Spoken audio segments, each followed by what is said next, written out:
Hello and welcome. I'm Steve Clemons, editor-at-large of The Hill. Thanks so much for joining us for part two, the second half of our timely and important discussion on the future of defense. I'd like to thank our sponsor, Raytheon Missiles and Defense, for its support of today's program. We're exploring the complexities of today's national security landscape and multi-level, comprehensive American defense strategies and priorities. And I got to tell you, folks, the timing is right for us to do this now, given everything that's going on in the world. Before we get underway, a quick reminder, you can tweet us at The Hill Events, using the hashtag, which I care a lot more about, hashtag The Hill Defense. We're broadcasting live and we'll take your questions throughout the program. As with any live stream, you could experience occasional trouble. We've already had trouble here, and we refreshed the page and it worked. I hope it does for you.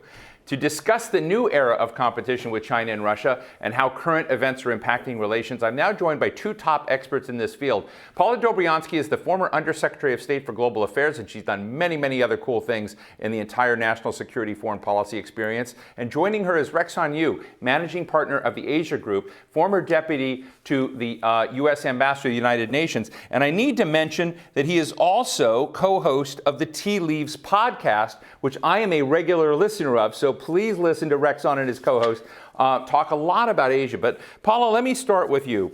We are in a time of crisis and challenge, the sort that we have been, in our own little national security groups, thinking about, talking about, maybe not quite believing that we would see something as horrible as we're seeing right now. But you've been someone who's been warning about this moment for a very, very long time.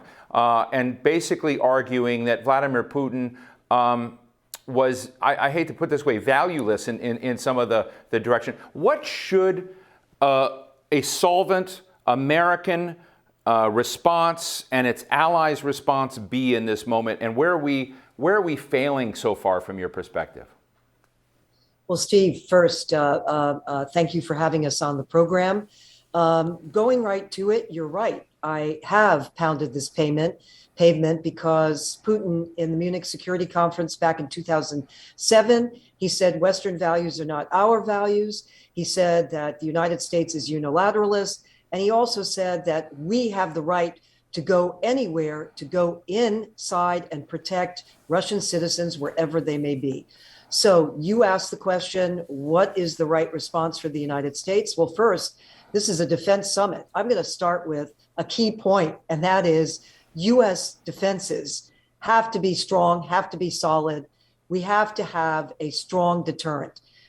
Peace through strength. I'm part of the former Reagan administration.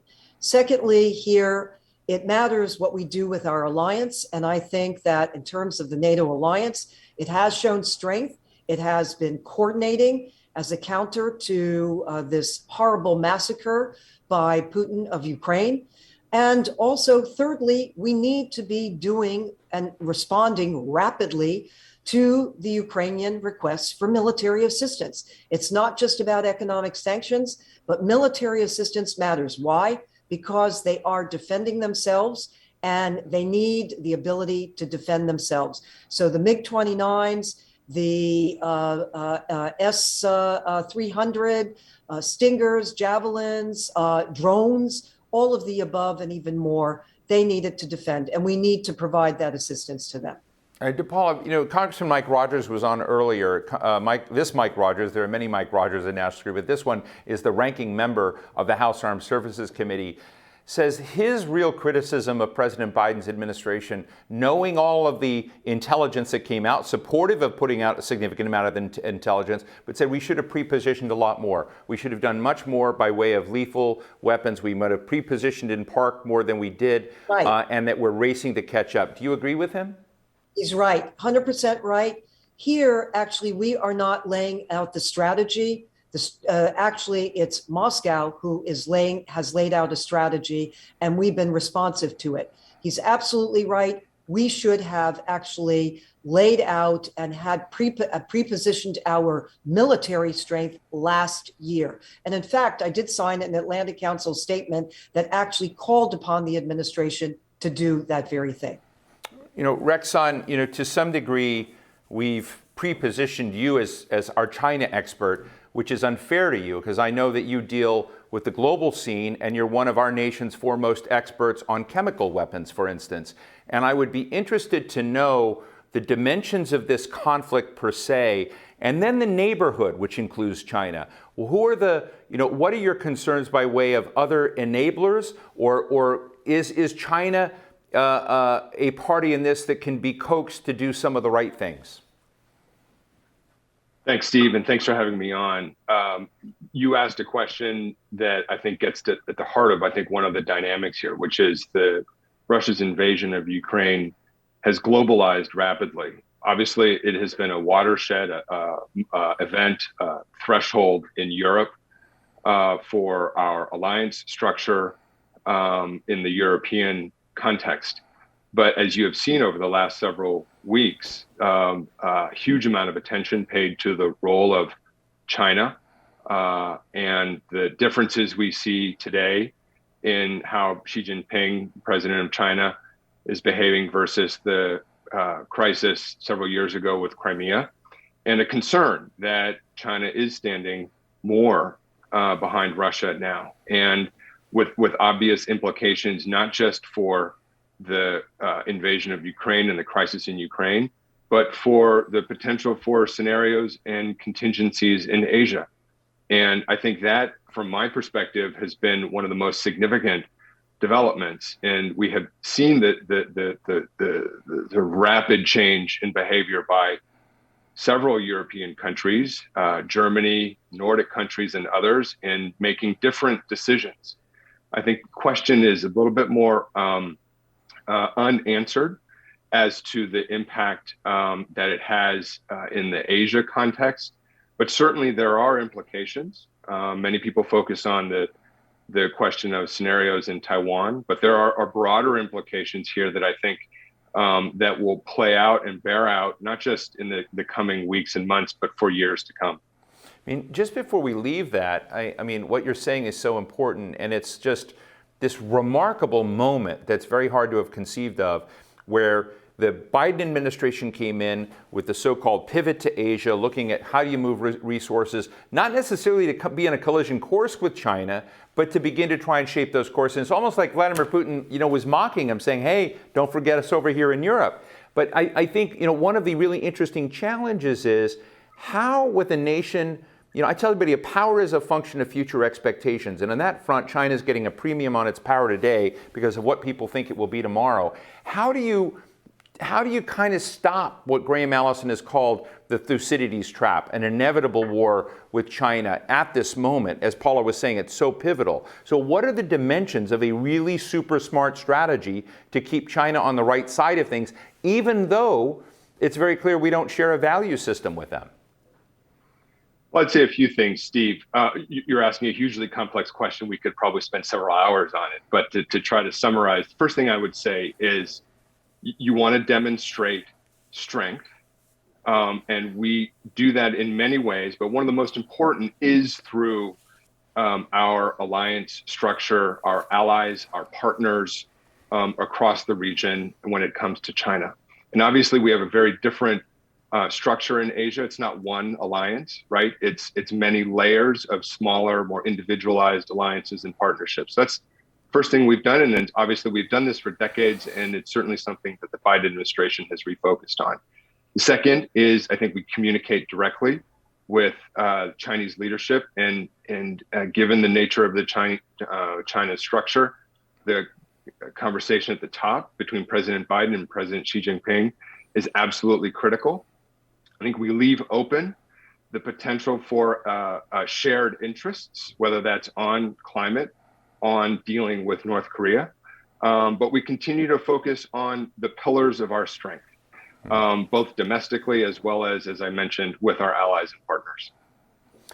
Paula, last week in my Al Jazeera English show, The Bottom Line, I interviewed Francis Fukuyama.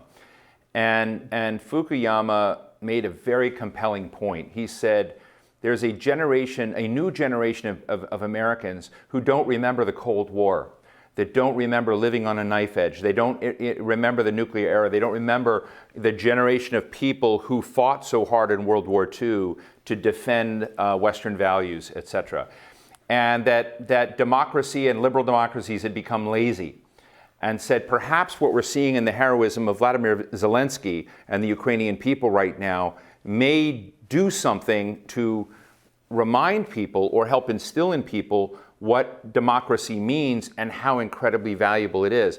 I thought it was very powerful to me, and I don't know if he's right, but I'd love to get your thoughts, because in your role as the former Undersecretary of Defense for Public Diplomacy, I watched you do visuals about culture and challenge and risk, and I'm just interested in what we do to remind people in the world that may have been seduced by temporary populists what democracy means and why it's so important. Absolutely, Steve. First, the moral narrative mattered during the Cold War. The moral narrative mattered in the aftermath of the Cold War, and the moral narrative matters even more now.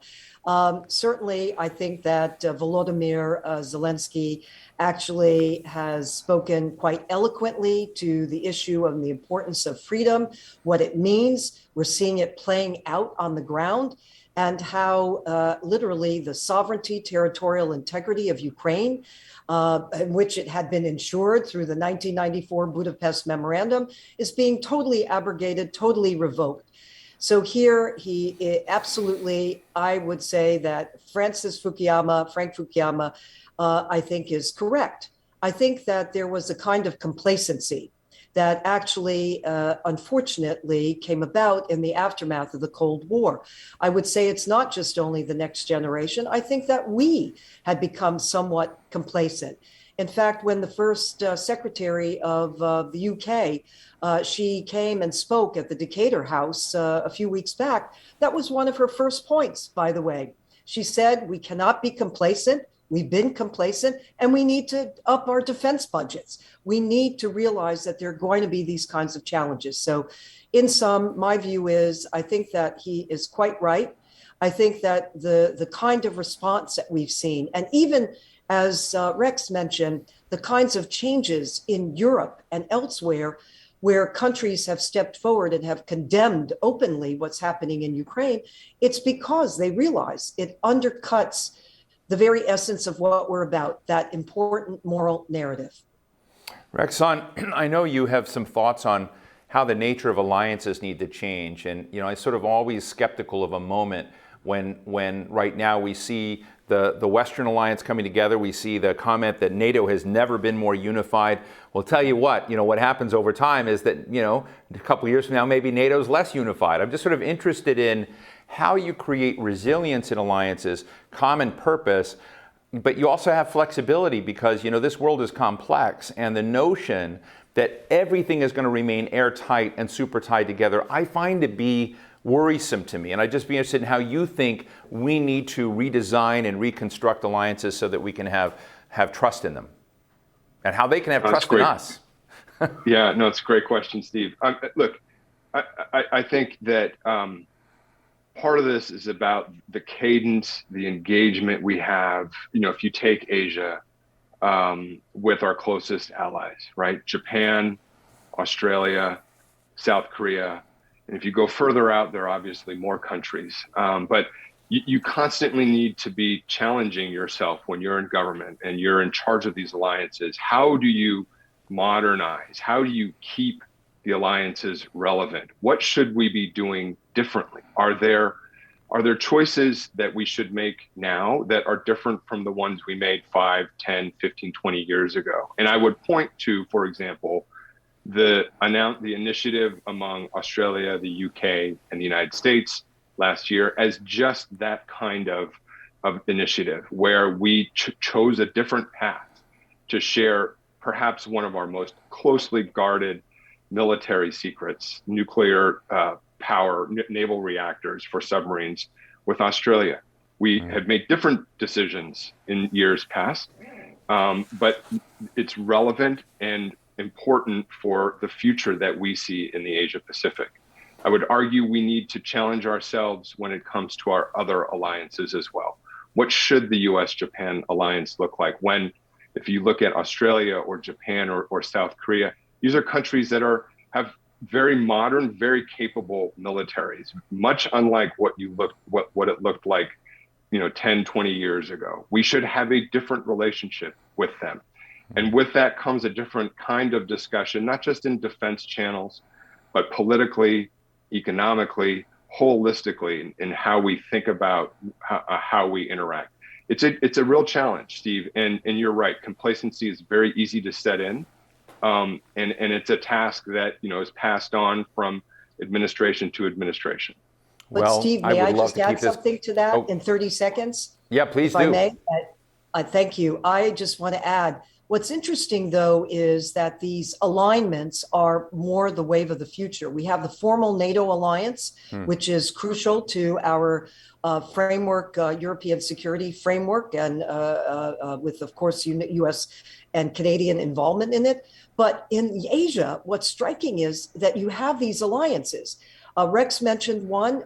There's, of course, the Quad, the Quadrilateral Security Dialogue, the US, the India, Australia, and India. And then you also have India, Indonesia, and Australia. And then you also have the US, Japan, and Australia. There are quite a few alignments that are around a number of key issues. And why I bring it forward is because in Asia, you don't have a NATO alliance like we have in the context of the European security architecture.